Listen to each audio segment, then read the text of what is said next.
So we start with our next topic, and that is limitations of control.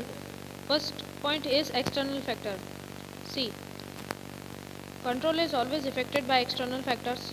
When the external factors are changed, the situations will also get changed. Similarly, at that situation, the process of controlling will also change. So it is a limitation in which control is affected. The next is expensive. See, sometimes the process of control is expensive because control required various types of persons as well as knowledge in the organization or of organization so as to control it in an effective manner. The next is problem of fixing or setting standards. In every organization there is a certain type of standard which is fixed for production, employees, everything. So the main problem of controlling is that when you fix a standard, you will face lots of difficulty as well as wastage and loss. So it is also a limitation of control that it creates a different types of problem, and it was an expensive process. The next is resistance.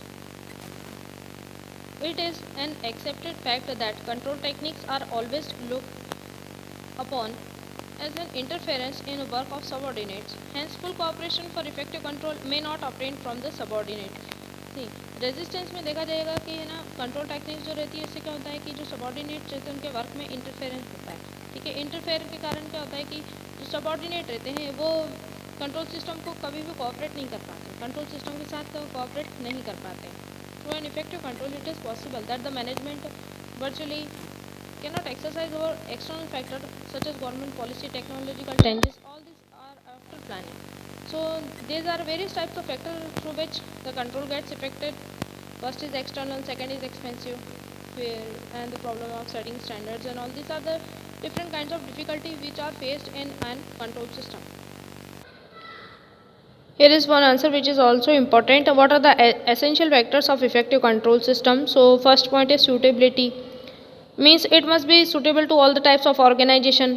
It must fit on the nature, size and functions of organization.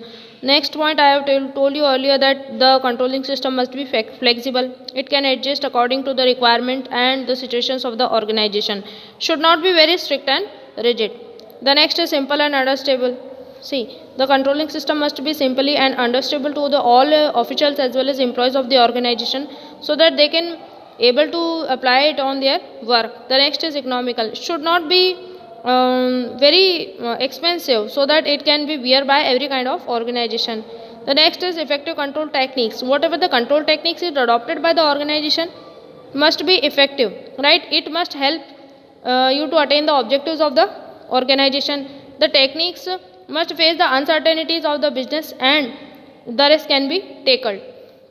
So these are some essential factors of an effective control system, and you read all other topics of the chapter 8 controlling, and if you are having any doubts then you can ask me later on my WhatsApp. Thank you.